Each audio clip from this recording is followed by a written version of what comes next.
So আপনারা যদি pixel 6 blogging করার জন্য নিতে চান তাহলে কোন ধরনের আউটপুট পাবেন সেটা আপনারা অলরেডি দেখতেই পাচ্ছেন। আমি পিক্সেল 6 হাতে নিয়ে ভিডিও করতেছি। এটা হচ্ছে 0.7x, অর্থাৎ এটার আলট্রা ওয়াইড যে লেন্সটা আছে ওইটা দিয়ে ভিডিও করতেছি। সো আপনারা আলট্রা ওয়াইডে এইরকম একটা কোয়ালিটি পাবেন। তো আমি এখন আছি হচ্ছে আমাদের খুলনার ময়ূরী আবাসিক এলাকায়। এইখানে বিশাল বড় একটা আবাসিক প্রকল্প চলতেছে, অনেক আগে দিয়ে চলতেছে, অনেক দূর কাজ আগায় গেছে। এটা ইন ফিউচারে আমরা দেখতে পারবো যে এটা বসুন্ধরা টাইপের এরকম একটা জায়গায় পরিণত হবো, তখন আমরা হয়তো বুড়া হয়ে যাবো বা বড় হয়ে যাব। তো হচ্ছে আমাদের সুজয় ভাই। সো যাই হোক, এখন হচ্ছে আমার পিছনে সূর্য আছে, ঠিক আছে? আপনারা তাইলে বুঝতে পারতেছেন যে সূর্যের অপোজিটে আপনারা যদি ভিডিও করেন তাহলে কেমন ধরনের ভিডিও পাবেন। এখানে আপনার ডাইনামিক রেঞ্জটাও একটু লক্ষ্য করলে দেখতে পারবেন।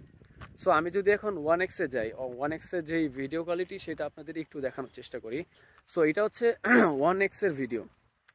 সো এখানে আপনারা একটু খেয়াল করে দেখতে পারবেন যে ভিডিও কোয়ালিটি আগে থেকে একটু ইমপ্রুভ হয়েছে, কারণ হচ্ছে এটা মেইন সেন্সর দিয়ে এখন ভিডিও করতেছে।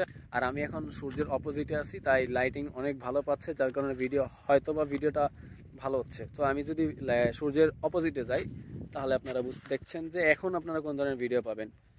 সো এই হচ্ছে পিক্সেল 6-এর ভিডিও কোয়ালিটি ব্লগিং স্টাইলে।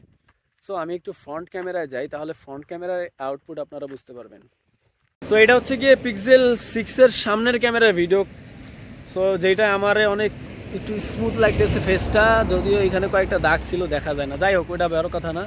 সো পিছনে একটা ট্র্যাক্টর আসতেছে, আপনারা এটার সাউন্ডও বুঝতে পারতেছেন। এটা ব্লগিংয়ের ক্ষেত্রে অতটা কার্যকরী হবে না ফ্রন্ট ক্যামেরা। আপনারা যদি ভিডিও করতে চান একান্তই করার জন্য, ব্লগ করার জন্য, তাহলে আই থিঙ্ক আপনাদের ব্যাক ক্যামেরাটা ইউজ করা সুইটেবল হবে।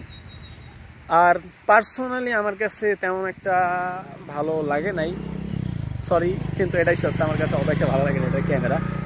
আমার কাছে পার্সোনালি আপনি যদি একটু বাজেট বাড়ায় নিতে চান, 30-এর মতো যদি বাজেট থাকে, তাহলে আপনার আইফোন 11 নিলে খুবই ভালো হবে ব্লগিং করার জন্য। ওইটার রিভিউ আমি অলরেডি করছি, ওইখানে আমি দেখাইছি যে ওইটার সামনের ক্যামেরা দিয়ে কত সুন্দর, ওইটার ব্যাক ক্যামেরা যে ওয়াইড অ্যাঙ্গেল লেন্স আছে ওইটাতে কত সুন্দর ভিডিও করা যায়। অনেক সময় আপনার গোপ্রো লেভেলের ভিডিও করতে পারবেন ওইটা ব্যাক ক্যামেরা দিয়ে। আর আমি এখানে অনেক ভিড়ের ভিতরে আছি, তো যাই আপনারা বুঝতে পারতেছেন যে এটা প্রপার অডিওটা কেমন ক্যাপচার করতে পারছে। তো যাই হোক, আমরা এখন ভিডিওটা শেষ করে দিচ্ছি। ইনশাল্লাহ দেখা হবে নেক্সট কোনো ভিডিওতে আবারও। আসসালামু আলাইকুম।